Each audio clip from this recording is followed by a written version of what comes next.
सुरुवात करूया.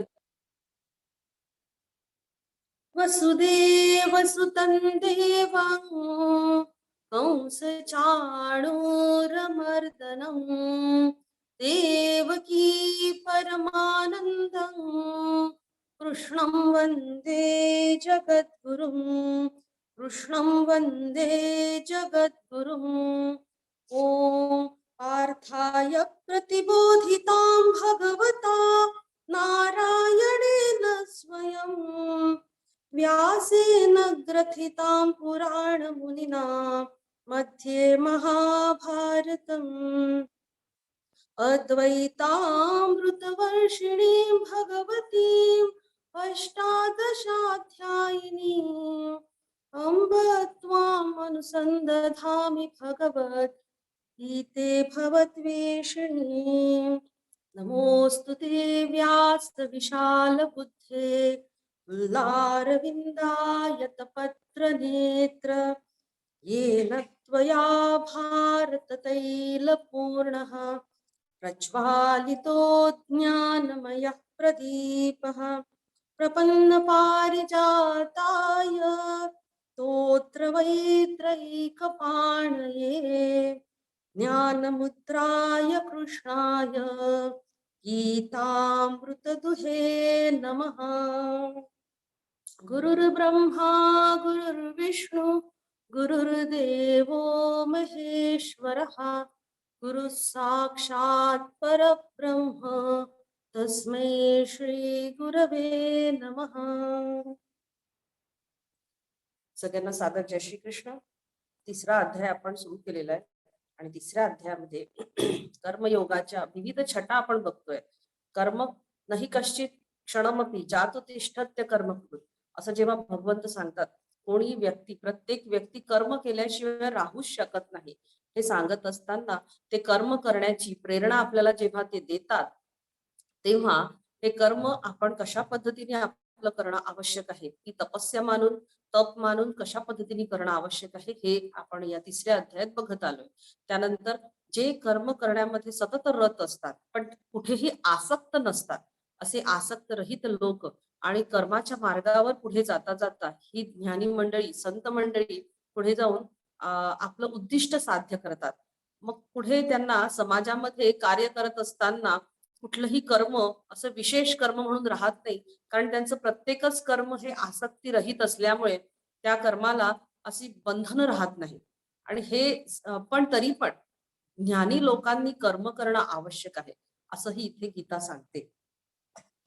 विनोबाजी आपल्या प्रवचनांमध्ये सांगतात की समाजामध्ये दंभ दूर होणे ही फारच मोठी वस्तू आहे. दंभामुळे समाज बुडतो.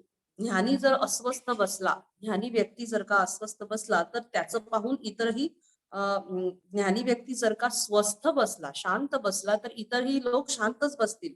ज्ञानी नित्यतृप्त असतो आणि तो स्वतःमध्येच मग्न असतो, पण मग दुसरा देखील मनामध्ये रडत कर्तव्य शून्य होऊ शकतो.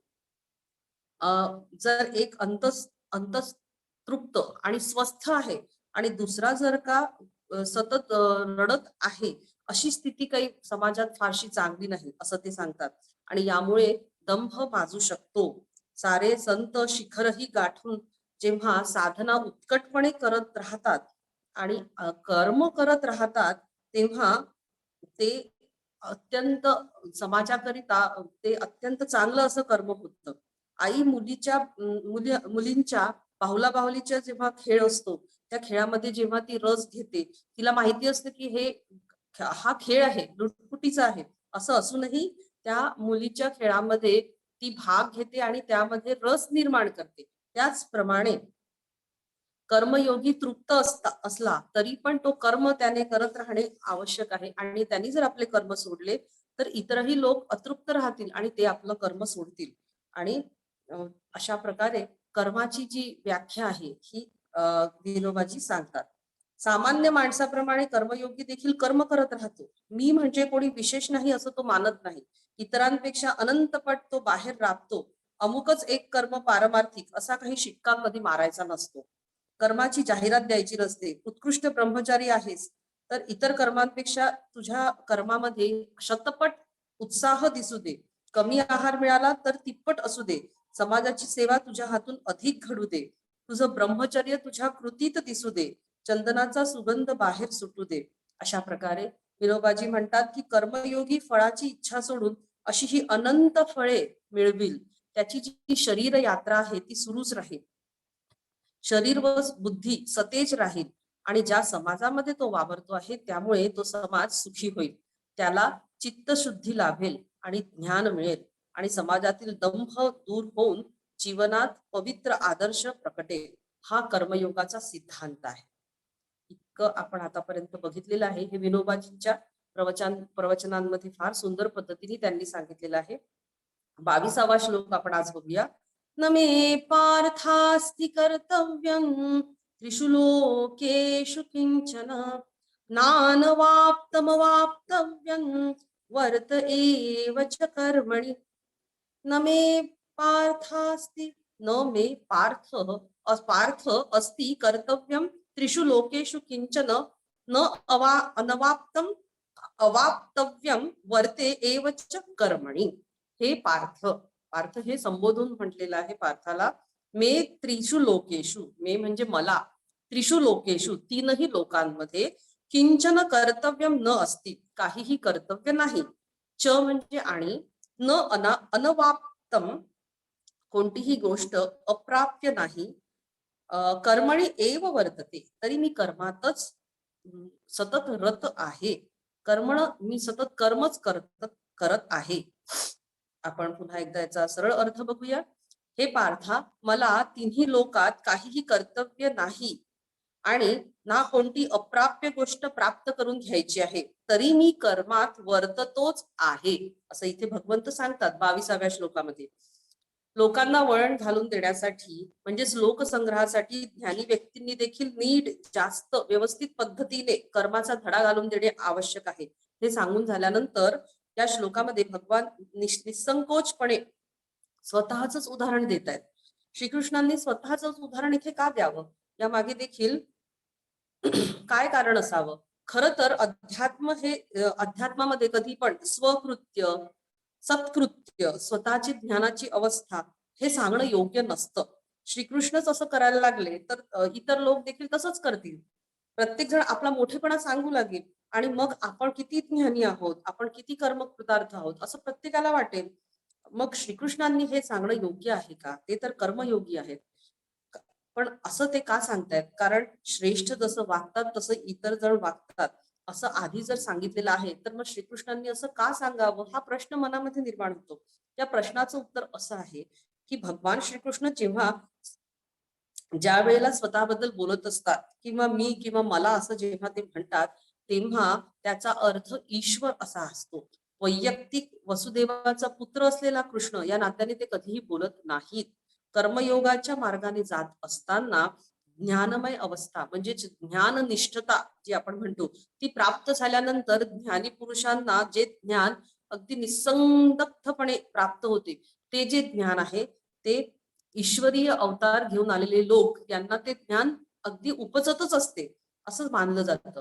आता कृष्णाच्या बाबतीत जर सांगितलं तर कृष्णाचं जे व्यक्तिमत्व आहे तर त्याची ही ज्ञानावस्था उपजतच होती. कारण लहानपणी किंवा मोठेपणी तो कुठेही स्वाध्याय करत बसलेला दिसला नाही.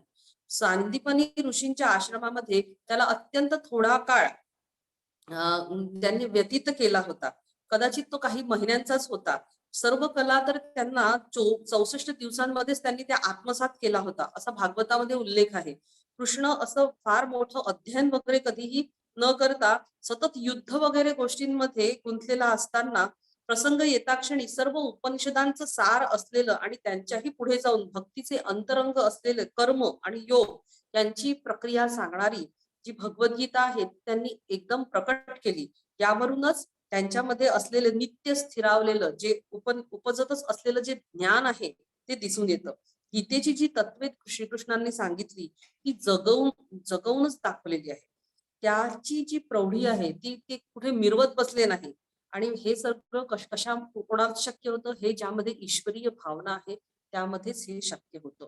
नमे पार्थास्ति कर्तव्य, पार्था मला कर्तव्य म्हणून काही नाही.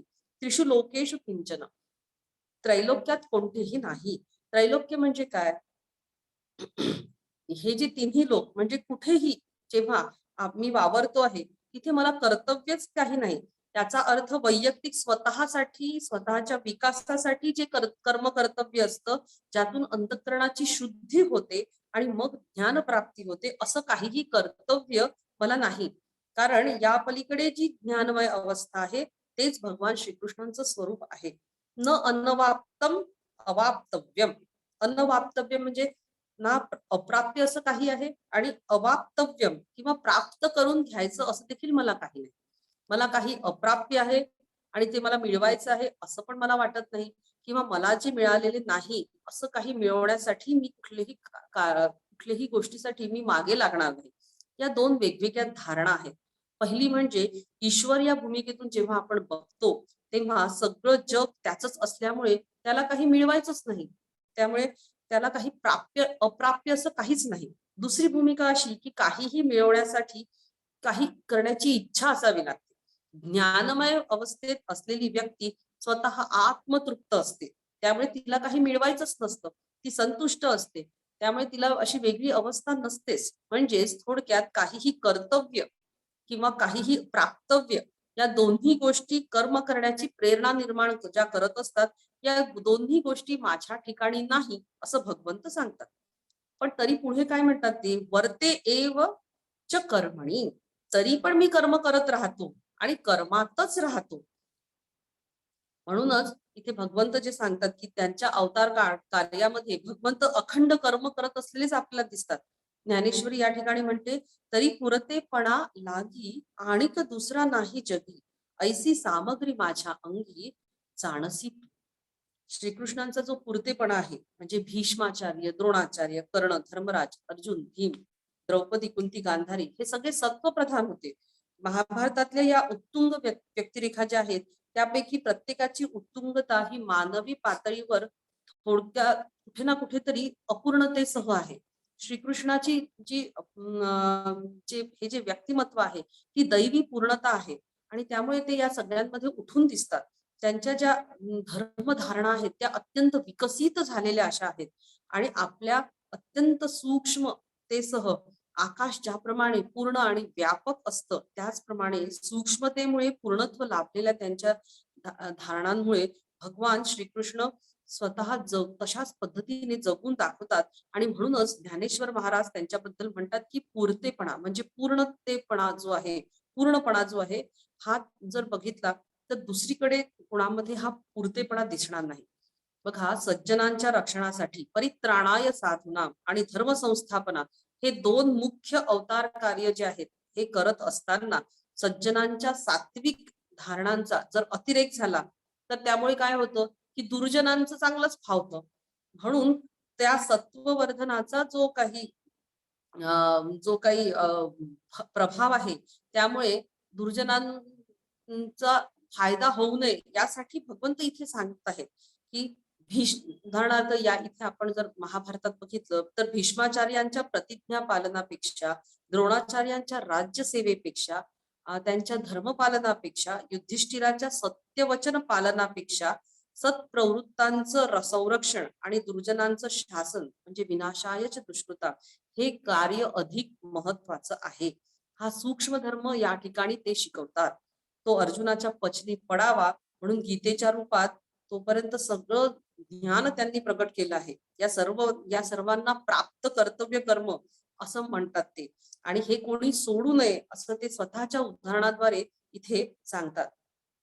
मानवी जीवनातून दैवी परिपूर्णतेकडे जाण्याची प्रेरणा श्रीकृष्ण आम्हाला देतात आणि त्यांच्या या चरित्रातून आपल्याला हा पूर्णावतार असलेला श्रीकृष्ण त्याचं आपण चिंतन करावं आणि त्यांनी सांगितलेल्या गीतेचं देखील चिंतन करावं हे महत्वाचं आहे.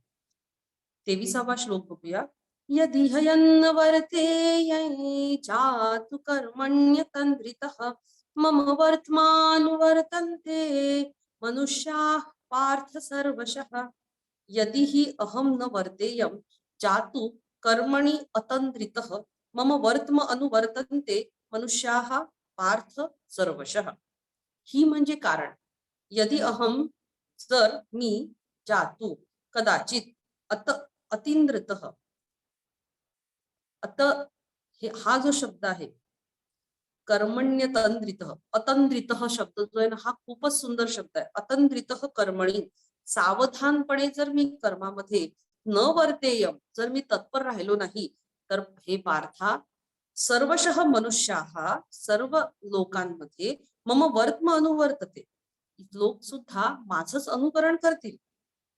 याचा समग्र अर्थ असा आहे या श्लोकाचा की कारण जर मी कदाचित सावधानपणे कर्मात तत्पर राहिलो नाही, तर हे अर्जुना सर्वतोपरी लोक माझंच अनुसरण करत राहणार आहेत.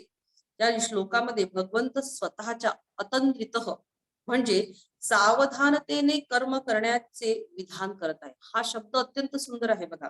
त्याचाच एक भाग म्हणून, या अतंत्रितचा एक भाग म्हणून काय तर सावधतेने शब्दप्रयोग कसे करावे हे ते कुठेतरी सांगतायत. यदि म्हणजे जर, जातू म्हणजे कदाचित, मी जर कदाचित अतंत्रित म्हणजे जागरूकतेने, सावधानतेने, ज्याला आपण अलर्ट म्हणतो, किंवा दक्षतेने कर्म केली नाही, तर लोक सुद्धा तसंच पाहून अगदी ढिसाळपणे कर्म करतील.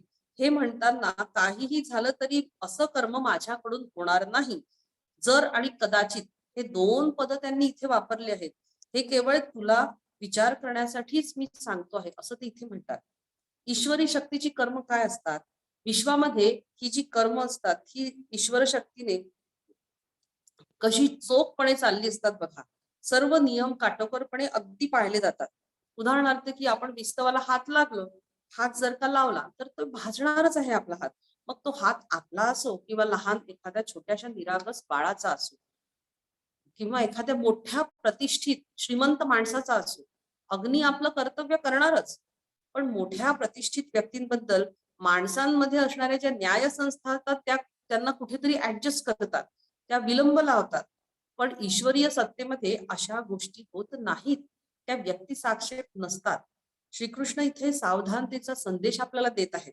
समाजामध्ये नेते मंडळी, अग्रणी यांच्यासह सर्वच जे आहेत ते भक्तांना सर्वांनाच भगवंत अतंद्रित असं जे म्हणतात, म्हणजे सावधानतेने कर्म करण्याचा संदेश इथे देत आहेत.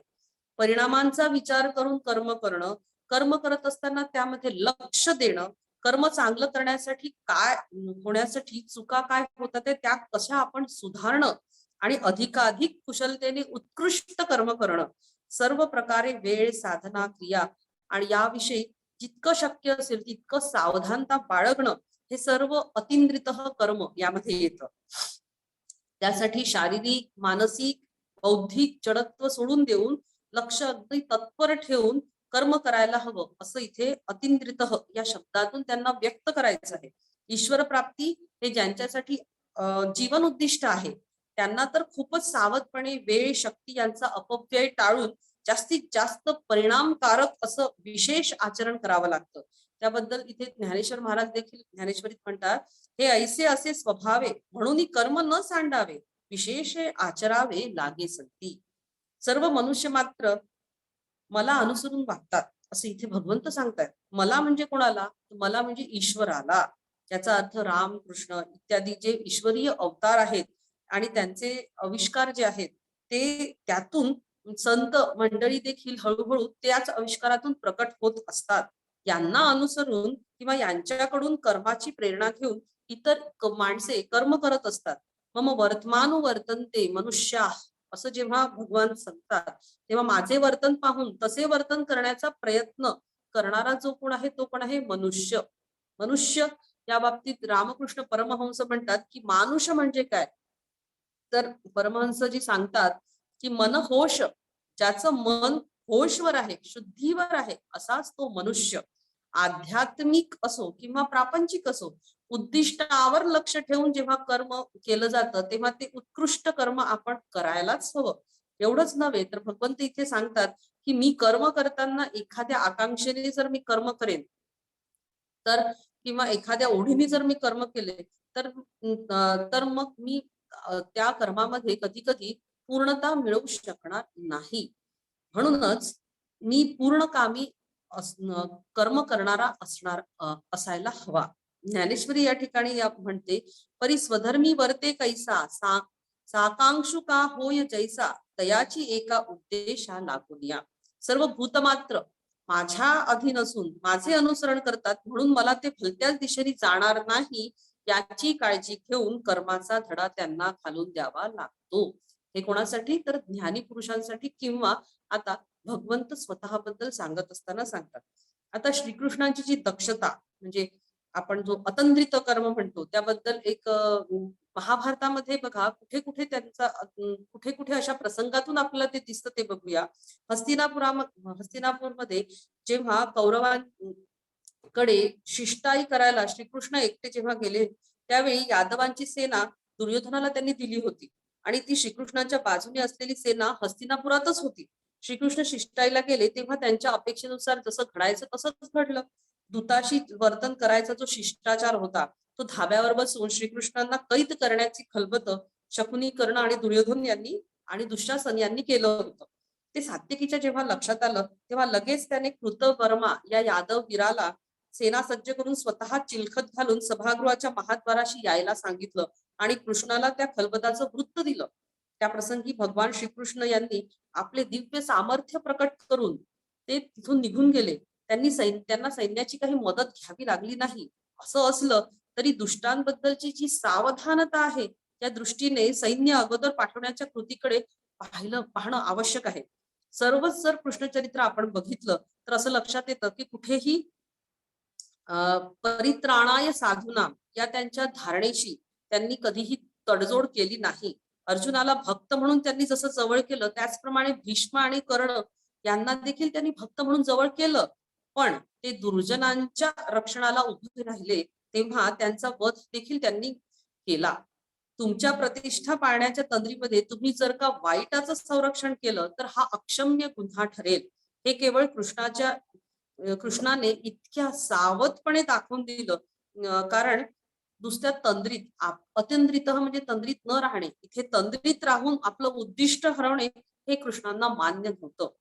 धर्मराजाची देखील अशीच एक इथे आपल्याला इथे उल्लेख करावा लागेल. धर्मराजाच्या चांगुलपणामुळे त्याच्या अतिरेकामुळे श्रीकृष्णाला त्याच्या आणि इतर पांडवांना त्याला आणि इतर पांडवांना फारच सांभाळावं लागायचं. अगदी शेवटपर्यंत म्हणजे युद्धात जवळजवळ सगळे वीर मारल्या गेल्यानंतर दुर्योधन पळून जाऊन कुरुक्षेत्रातील एका सरोवरामध्ये लपून बसला होता. त्याचा माग काढत काढत सगळे जण तिथे पोहोचले, सगळे पांडव तिथे पोहोचले. तेव्हा त्याला अत्यंत प्रेमाने सुयोधना अशी हाक मारून धर्मराज त्याला म्हणाला, अरे तू बाहेर ये, आमच्यापैकी तुला पाहिजे त्याच्या कोणाशी पण तू युद्ध कर. आता वस्तुतः गदा युद्धामध्ये दुर्योधन हा त्या काळातला सर्वश्रेष्ठ वीर होता. द्रोणाचार्यांकडून त्या विद्येचे प्राथमिक शिक्षण त्यांनी घेतले होते आणि त्यानंतर परशुराम आणि बलराम यांच्याकडून त्यांनी विशेष शिक्षण देखील घेतलं होतं. आणि शेवटी भीमाशी जर आपल्याला युद्ध करावे लागेल हे जाणून भीमाचा लोखंडी पुतळा तयार करून पांडवांच्या 13 वर्षाच्या वनवासामध्ये आणि अज्ञातवासाच्या कालामध्ये त्याने रोज त्या पुतळ्याशी रोज गदायुद्ध केले आणि त्या गदायुद्धामध्ये त्याचा त्यांनी म्हणजे सतत सराव केला. बाकीच्या पांडवांपैकी कोणीही तर त्याच्यासमोर उभं राहिलं असतं तर त्याला त्यांनी निश्चितपणे हरवलं असतं. अर्जुन काही गदायुद्धामध्ये प्रवीण नव्हता आणि धर्मराज तर धर्मराजाचा फक्त चांगुलपणा होता. तो चांगुलपणाने त्याला जिंकू शकला नसताच. भीम कसा बसा फक्त एकमेव त्याच्याशी लढला असता. आमच्यापैकी कोणाशी पण लढ असं जेव्हा धर्मराजांनी म्हटलं तर ये तुझ्याशीच लढतो असं जर दुर्योधनाने म्हटलं असतं तर इतकी मनुष्य हानी झाल्यानंतर या दुर्जनांचा पाडाव करण्यासाठी जो एवढा मोठा प्रयत्न झाला असता त्या सर्वांवर पाणी पडलं असतं. कारण दुर्योधन मुळातच पराक्रमी होताच. धर्मराजाच्या या असावध ज्या विधानावर त्याने जेव्हा असं चुकीचं विधान केलं तेव्हा कृष्ण उसळून त्याला म्हणाला, युधिष्ठिरा तू हे काय बोलतो आहे? तू पूर्वीप्रमाणे हा पुन्हा द्यूताचा खेळ मांडला आहे का? हे द्यूत शकुनीच्या द्यूतापेक्षा कितीतरी पटीने तुला आता महागात पडेल. असं बोलून त्याच्यावरचा राग व्यक्त करणे किंवा त्याच्यावर टीका करणे यावर त्यांनी खूप वेळ घालवला नाही. आणि श्रीकृष्ण अत्यंत सावधपणे एकदम दुर्योधनाच्या वीरत्वाचे कौतुक करायला लागले. ते म्हणाले, दुर्योधना आज सर्व त्रिभुवनामध्ये अजोड गदावीर जो आहे तो तूच आहेस. देव सुद्धा गदायुद्धामध्ये कौशल्यामध्ये त्याच्या पुढे अत्यंत निकृष्ट आहेत आणि तेही त्याच्या पुढे टिकू शकणार नाही. अरे तुमच्यापैकी भीमच काय तर थोडाफार त्याच्या पुढे तो टिकू शकतो, पण त्याच्याही विजयाची अजिबात खात्री देता येणार नाही. असं सगळं म्हटल्यानंतर एवढी तारीफ जेव्हा दुर्योधनाची केल्या गेली, तेव्हा दुर्योधनाला युद्ध करण्यासाठी इतर कोणाचं नाव घ्यायची लाजच वाटली आणि मग तो भीमाशी युद्ध करण्यासाठी तयार झाला. त्यानंतर युद्धामध्ये भीमाने गदेने त्याच्या मांड्या विदीर्ण केल्या. तेव्हा हे नियमबाह्य आहे असे म्हणून भीमाला मारायला जेव्हा बलराम दादांची जे बलराम दादा निघाले, तेव्हा त्यांची समजूत काढण्याचं कार्य सुद्धा श्रीकृष्णांनीच केलं. ते म्हणाले, कौरवांच्या राज्यसभेमध्ये द्रौपदीला खेचून आणल्यानंतर कर्णाने तिच्याबद्दल दासी म्हणून अशोभनीय अशी विधानं केली. त्यावेळी दुर्योधनाने आपले वस्त्र बाजूला करून आपली उजवी मांडी तिला दाखवली.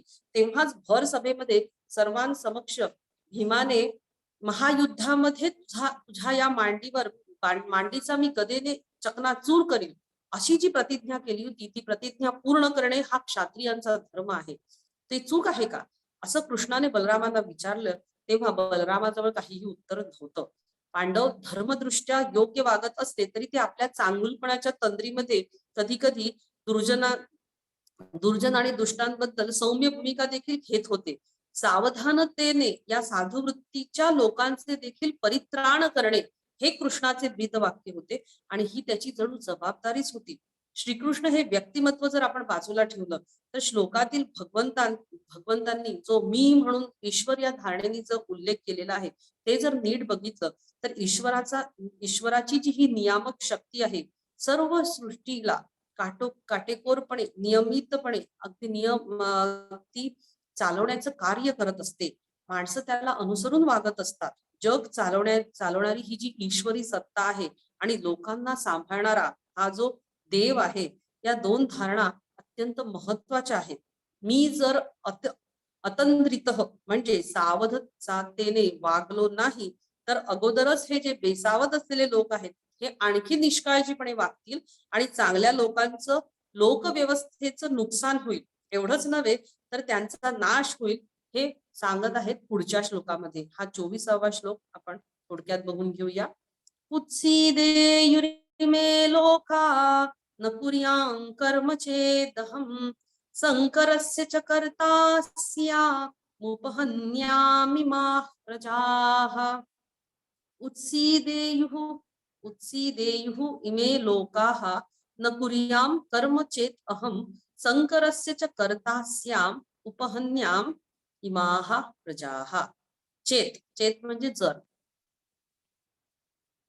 अहम कर्म न कुर्या मी कर्म केले नाही तर, इमे लोकाः उत्सीदेयुः च हे लोक नाश पावतील आणि संकरस्य कर्तास्याम मी संकराचा कर्ता होईल. तसाच इमाहा प्रजाहा उपहन्याम या सर्व प्रजेच्या घाताला देखील मी कारणीभूत होईल. समग्र अर्थ असा आहे या संपूर्ण श्लोकाचा, जर मी कर्म केले नाही तर हे लोक नाश पावतील आणि मी संकराचा कर्ता होईल. तसाच या सर्व प्रजेचा घात करणाराही मीच होईल, या घाताला कारणीभूत देखील मीच होईल. न कुर्याम कर्म चेत अहम मी जर कर्म करणार नाही. या विधानामध्ये जर हा शब्द काय सांगतो हे आपण नीट बघायला हवं. कृष्ण कर्म का करणार नाही, कारण तो ज्ञान स्वरूप आहे. त्यामुळे त्याला स्वतः वेगळं कर्म करण्याची गरज नाही, आवश्यकताच नाही. ईश्वर या दृष्टीने जर आपण बघितलं तर तो काहीही कर्म न केलं तरी पण त्याला काही कर्तव्यच नाही, हे या श्लोकामध्ये भगवंत सांगतात. उत्सीदेयुः इमे लोकाः हे लोक मग नाश पावतील, संकरस्य च कर्तास्याम आणि मी संकराचा कर्ता होईल आणि मग प्रजेचा घात यांना मी कारणीभूत होईल. आता संकर म्हणजे काय, भगवद्गीतेमध्ये बहुतांश भाष्यकारांनी किंवा अभ्यासकांनी श्लोकातील या संकर या शब्दाचा अर्थ वर्णसंकर असा घेतला आहे, पण तो तिथे असा घेऊ नये असं इथे स्वामी माधवानंद म्हणतात. त्यांनी अत्यंत सुंदर असं वर्णन इथे केलेलं आहे. ते म्हणतात की पहिल्या अध्यायामध्ये वर्णसंकर हा शब्द स्पष्टपणे वापरला गेला आहे. तो कशासाठी, की युद्धामुळे कुळाचा क्षय होईल, सनातन कुळधर्म नष्ट होतील, कुळामध्ये अधर्म माजेल आणि कुलस्त्रिया भ्रष्ट होतील. या दूषित मनोवृत्तीच्या स्त्रिया आणि दुष्ट प्रवृत्तीचे लोक यामधून वर्णसंकर निर्माण होईल. अशी कुळाची अवनीती ची जी परंपरा आहे की अर्जुनाने युद्धाच्या परिणामाचे चित्र म्हणून त्याच्या समोर उभी केलेली आहे भगवंतांनी. तिथे ही मूळ चांगल्या पहिल्या अध्यायामध्ये आपण हे सगळं बघितलेलं आहे की अशी भयावह स्थिती कशी होऊ शकते हे अर्जुनाने म्हटलं आहे. तिथे मूळच्या चांगल्या स्वभावाच्या ज्या कुळ स्त्रिया आणि दुष्ट स्वभावाचे पुरुष यांच्या संयोगातून संकरित स्वभाव धर्माची प्रजा उत्पन्न होईल असं त्याला म्हणायचं होतं. संकर या शब्दाचे अनेक अर्थ आहेत बघा. एक म्हणजे संयोग किंवा मिश्रण, दुसरं म्हणजे मिसळ आणि तिसरं म्हणजे जाती मिश्रण आणि चौथं म्हणजे अग्नीचा फुरफुराट, असे 4 अर्थ आहेत. यामध्ये वर्णसंकर असा अर्थ या ठिकाणी जर घेतला तर ईश्वराने कर्म केले नाही तर वर्णसंकर होण्यास तो कारणीभूत होईल असं विधान होईल. ईश्वर असे कोणते कर्म करतो का की ज्यामुळे वर्णसंकर होत नाही?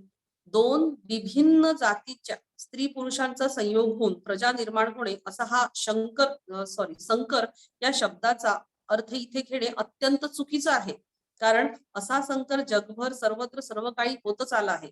त्यामुळे ईश्वर नीट कार्य करत नाही असा त्याचा अर्थ चुकीचा अर्थ निघू शकतो.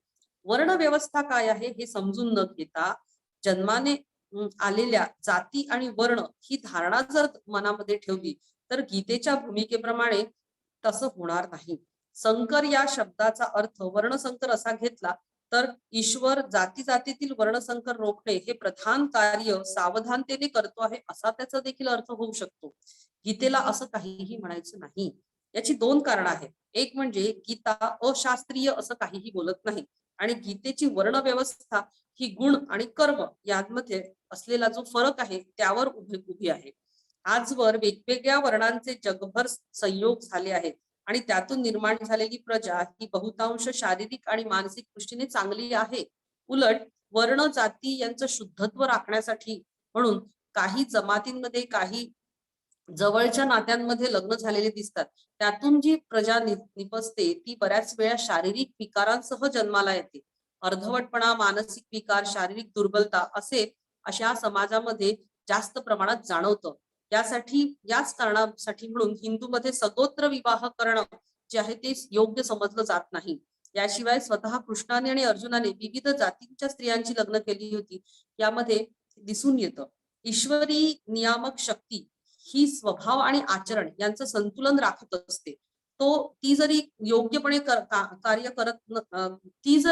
कार्य करणार नाही तर कोणत्याही स्वभावाची माणसे कशीही आचरण करतील आणि जगामध्ये गोंधळ माजवतील असा याचा अर्थ घेता येईल. सध्या सोप्या आणि साध्या भाषेमध्ये जर आपण विचार केल्यास ईश्वरी नियामक सत्ता अकार्यक्षम झाली तर विश्वातल्या सर्व गोष्टी परस्परांमध्ये कशा मिसळतील, किती गोंधळ होईल हे सांगता येत नाही.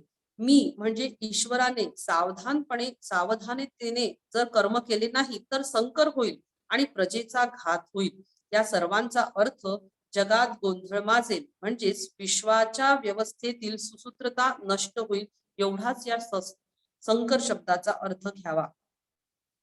अशा पद्धतीने गीतेमध्ये देखील ज्ञानेश्वरीमध्ये देखील अत्यंत विविध प्रकारची सुंदर अशी वर्णनं इथे आलेली आहेत. पण आपण ती पुढच्या वेळी बघूयात. इथे थांबूयात. योगेशं सच्चिदानंदं वासुदेवं व्रजप्रियं धर्म संस्थापकं वीरं कृष्णं वंदे जगद्गुरुं. सगळ्यांना सादर जय श्री कृष्ण.